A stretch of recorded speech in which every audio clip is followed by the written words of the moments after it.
So, good day everyone. I am Raven M. Comano from EE1A, and for today's video, I will tackle about the vehicle-to-grid energy transfer systems. So now, we will answer what, why, and how, and the examples of the vehicle-to-grid system. So, according to IEA 2024, vehicle-to-grid system is a system where electric vehicles, or EVs, are not only used for transportation, but can also send electricity back to the power grid. To better understand this, let us first look at how normal EV charging works. Normally, when an electric vehicle is plugged into a charger, electricity flows from the power grid to the EV battery. This process charges the battery so the vehicle can operate. In traditional charging systems, electricity only moves in one direction, from the grid to the vehicle. However, in a V2G system, the flow of electricity becomes bidirectional, meaning electricity can move into direction. Parang ang ibig sabihin nga po nito is pagdating po sa V2G system, yung electricity po is pwedeng papunta doon, pwede rin pong papunta rito. So, parang kumbaga pa-charge and pa-discharge po. So, this happens through a special bidirectional charger. The charger controls the movement of electricity between the vehicle, battery, and the power grid. The first is charging, where the EV receives electricity from the grid. So, ang example po nito is yung kapag during off-peak hours po is katulad po ng paggabi, yung kung kailan kapag yung electricity po is mababa lang po yung demand and yung energy is nagiging mura. The second direction is discharging, where the EV sends stored electricity back to the grid. This happens during peak hours when many people are using electricity at the same time, and the demand becomes high. The reason this is important is because the power grid sometimes experience stress due to high electricity consumption. Instead of relying only on power plants, V2G systems can temporarily use energy stored in EV batteries to help supply electricity. In this way, electric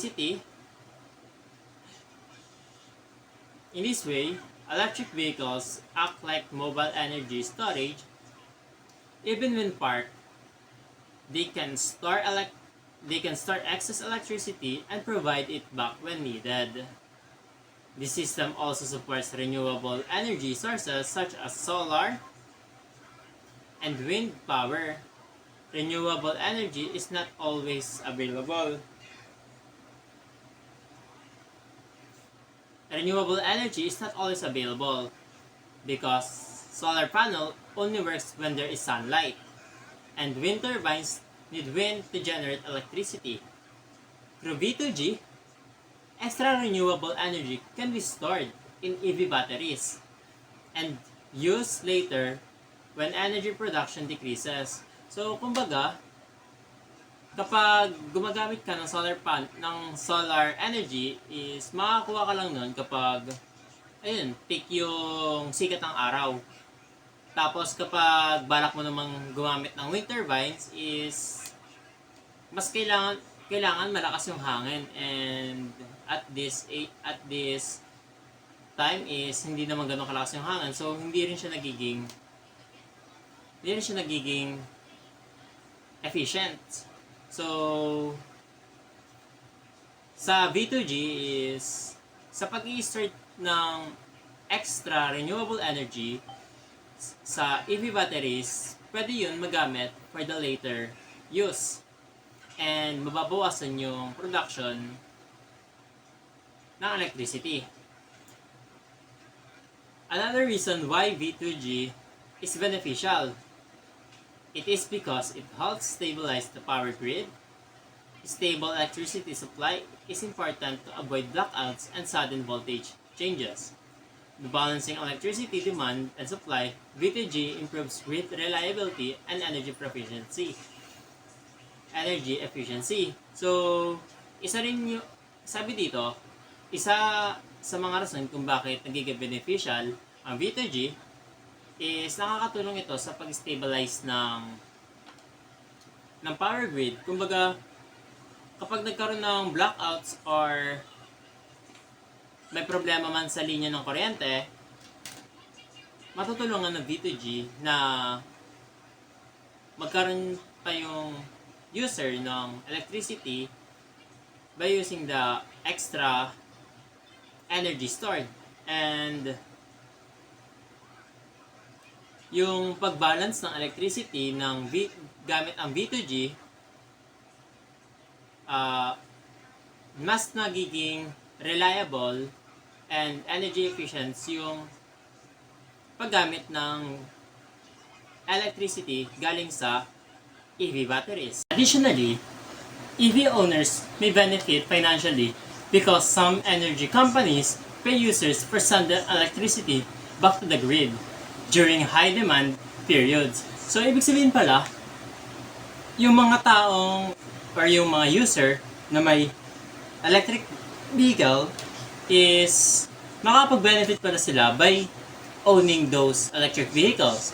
Kasi nga, may mga companies na nagbabayad sa kanila para mag-supply ng electricity back to the grid kapag mataas na yung demand ng electricity. So, ganun pala kapag meron ka palang electric vehicle is may chance ka na magkaroon ng pera. In simple terms, vehicle-to-grid technology allows electric vehicles to both consume and provide electricity, creating a smarter, cleaner, and more flexible energy system for the future. So, now, let us discuss the battery components and chemical reactions involved in lithium-ion batteries used in vehicle-to-grid systems. So, ang ginamit pala sa vehicle-to-grid systems or sa mga electric vehicles is yung lithium-ion battery. So, ang lithium-ion batteries ay meron tatlong main parts. Yung anode, yung cathode, and yung electrolyte. The anode is the negative electrode of the battery and is commonly made of graphite. Graphite is used because it can efficiently store lithium ions during charging. So, sa anode pala, gawa pala siya sa graphite, and kaya gawa siya sa graphite is mas efficient ang pag-store ng lithium ions sa pag-charge. Next is yung cathode. The cathode is a positive electrode and is usually made from lithium metal oxides such as lithium cobalt oxide and lithium iron phosphate. These materials are chosen because they can repeatedly store and release lithium ions while maintaining battery stability. So, ang paggamit pala ng lithium cobalt oxide and lithium iron phosphate sa lithium ions or yung sa battery ng electric vehicle is for cathode is para mas mapadali yung pag-maintain ng battery stability and patuloy yung pag-i-store and pag-release ng lithium ions. The third part is the electrolyte, which is made of lithium salt dissolved in an organic solvent.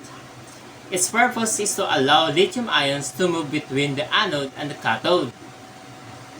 So, ang electrolyte pala is gawa sa lithium salt na tumutulong sa lithium ions na gumalaw sa pagitan ng anode at sa cathode. The operation of lithium-ion batteries is based on redox reaction. So, ano nga ba ang redox reactions? Redox reactions ay nag-i-involve ng dalawang process. Yung reduction, which is the gain of electrons, and yung oxidation, which is the loss of electrons.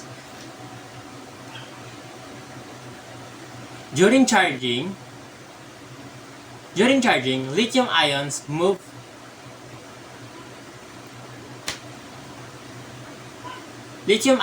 from the cathode to the anode through the electrolyte, while electrons flow through an external circuit towards the anode.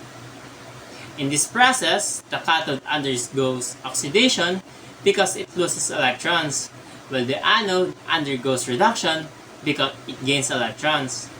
The lithiums are then stored between the layer of graphite in the anode. This storage process is called intercalation. So, ang pag-stored pala ng lithium ions sa graphite ng anode ay tinatawag pala ito ng intercalation. Mamaya malalaman natin kung ano yung intercalation. During this charging, the process reverses. Lithium ions move back from the anode to the cathode, while electron flows through the external circuit to the power electrical devices.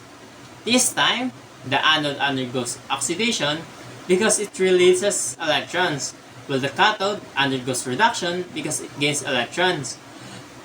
So, in summary, pag sa charging pala, yung cathode yung nag-undergoes ng oxidation. Because nga, ito yung naglulos ng electrons. Pero pagdating naman sa discharging, yung cathode na ang nag-undergoes into reduction because it gains electrons. While pagdating sa charging, yung anode is nag-undergoes ng reduction because it gains electrons. Pero pagdating naman sa discharging, yung anode, siya naman yung nag-undergo sa oxidation because it releases electrons.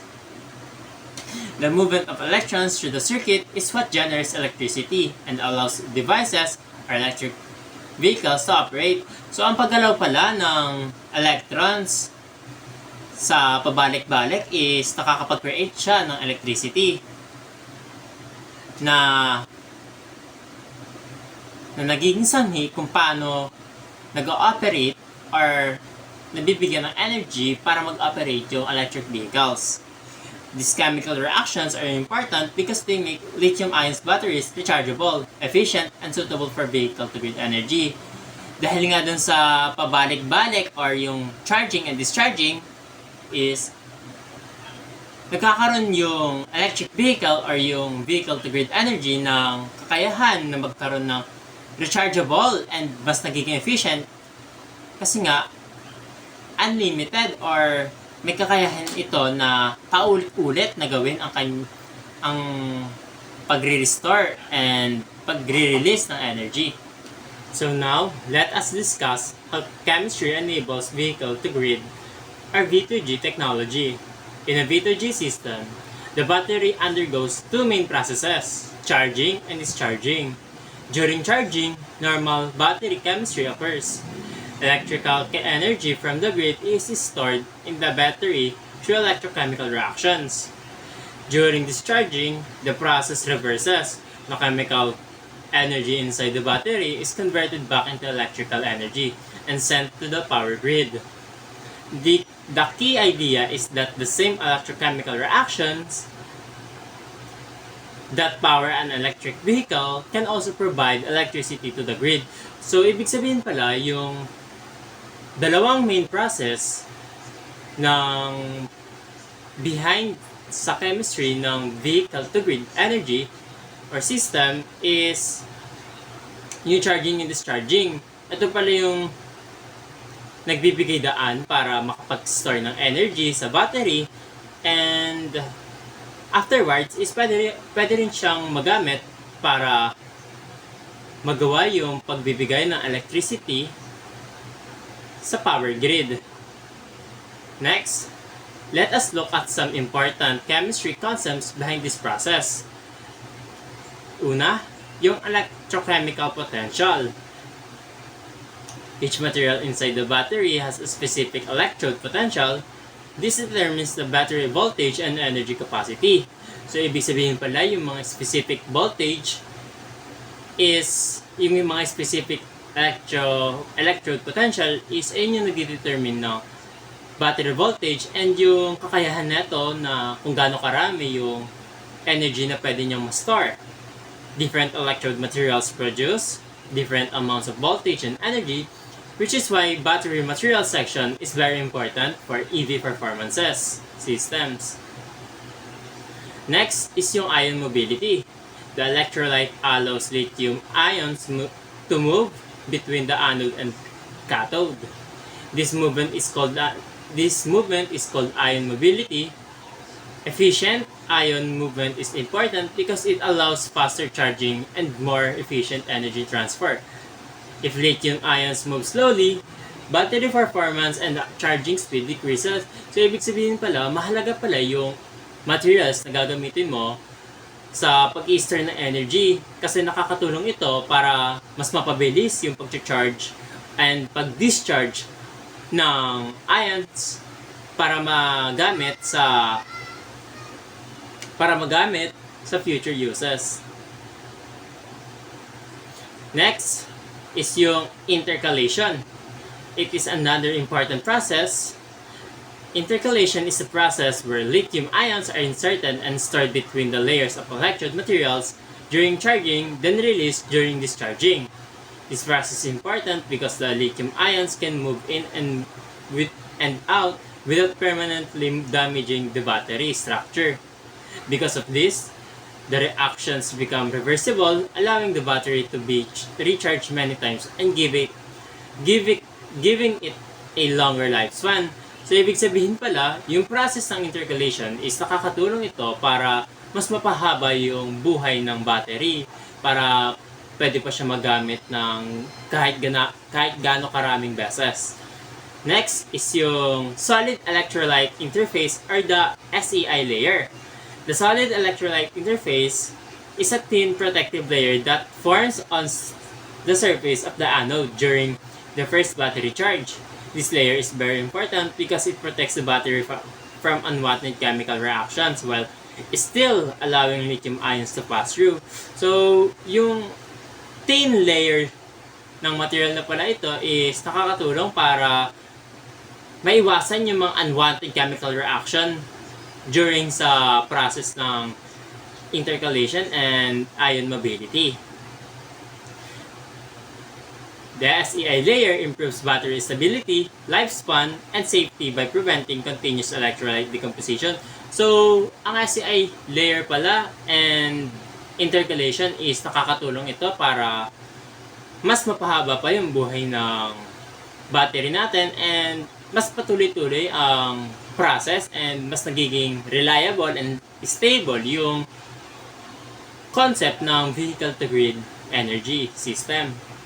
Now, let us discuss the challenges of the V2G system.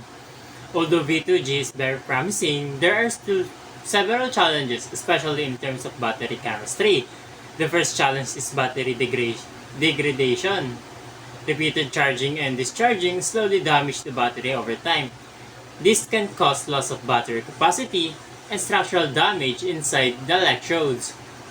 Chemically, this happens because of electrolyte breakdown, formation of unwanted compounds, and mechanical stress within materials. So, ibig sabihin pala, kahit na merong SEI layer or intercalation process kang ginamit is may chance pa rin na masira yung battery mo through battery degradation.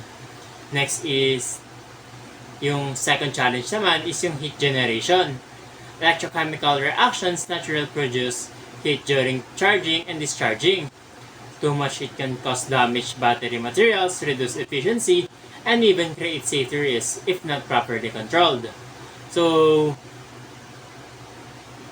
pag sobra pala ang pag-function ng system natin is maaari tong mag-init, causing ng battery na masira or mag-malfunction. Next is the limited cycle life of batteries. A battery can only undergo a certain number of charge and discharge cycles before its performance decreases. Since V2G systems increases battery usage, chemical wear and materials aging may happen faster. So, maaari rin pala na umikli ang buhay ng battery natin sa paulit-ulit na pag-discharge and charge natin. These challenges, scientists are developing solutions through chemistry and materials science. Isa sa mga solution na naisip nila is the use of advanced cathode materials such as lithium iron phosphate and nickel-rich cathodes. These materials provide higher stability and longer battery life. Maaari palang masolusyonan yung battery degradation and yung limited cycle life of batteries by using a proper and good material such as yung lithium iron phosphate. Another development is solid-state batteries, which replace liquid electrolytes with solid materials. These materials are safer, have higher energy density, and experience less degradation. So yung problema pala na kanina na natutukoy na battery degradation is maaaring masolusyonan by using a solid materials for batteries or solid materials for electrolytes. Scientists are also improving electrolyte to reduce side reactions and chemical decomposition inside the battery. In addition, nanotechnology is being used to improve battery performance. Nanostructured materials increase surface area and improve ion movement, allowing faster and more efficient energy transfer. So, hindi lang pala yung intercalation ang makakatulong sa atin or yung ion mobility na makakatulong sa atin para mas mapadali or mas mapabilis ang pag-charge and discharge ng V2G system or V2G battery natin. Yung nanotechnology rin pala is makakatulong sa atin para mas ma-improve yung performance ng system natin. V2G also has important environmental impacts. On the positive side, it reduces reliance on fossil fuels, supports renewable energy, and lower carbon emissions. Nakakatulong pala yung V2G technology natin as nakakabawas ito ng pollution and nakakasuporta ito sa paggamit ng renewable energy and nakakabawas ito ng lower carbon emissions. However, these are also chemical and environmental concerns, especially involving the mining of lithium and cobalt, as well as battery disposal and recycling. Because of this, batteries recycling becoming very important.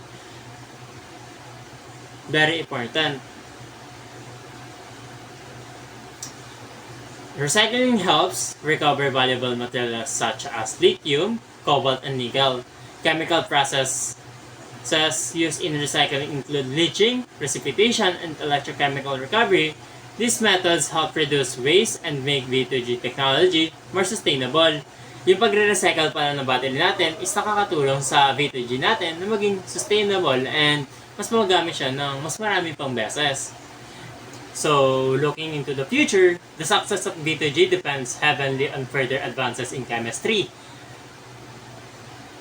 Scientists are continuing to develop longer-lasting batteries, faster charging technologies, and safer battery materials.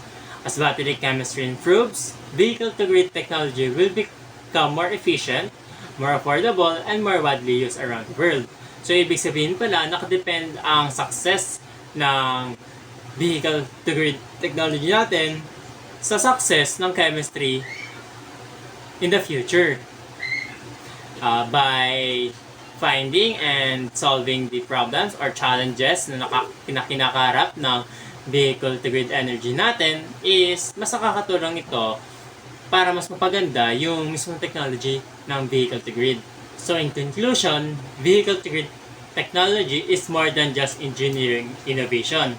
It is also chemical revolution in the way we generate, store, and use energy. Through electrochemical reactions inside lithium-ion batteries, electric vehicles are able not only to power transportation but also to support the electrical grid. This shows how chemistry plays a major role in creating cleaner and more efficient energy system. Understanding the chemistry behind vehicle to grid energy helps us appreciate how scientific principles such as redox reactions, ion movement, and battery materials work together to solve real-world energy problems. V2G technology also demonstrates how science can help address global challenges such as climate change, energy demand, and dependence on fossil fuels. As future scientists, engineers, or informed citizens, learning about these systems is important because the decision and innovations of the next generation will help shape a more sustainable and energy efficient future. Again, I am Raven Namkamano from EE1A. Thank you for listening.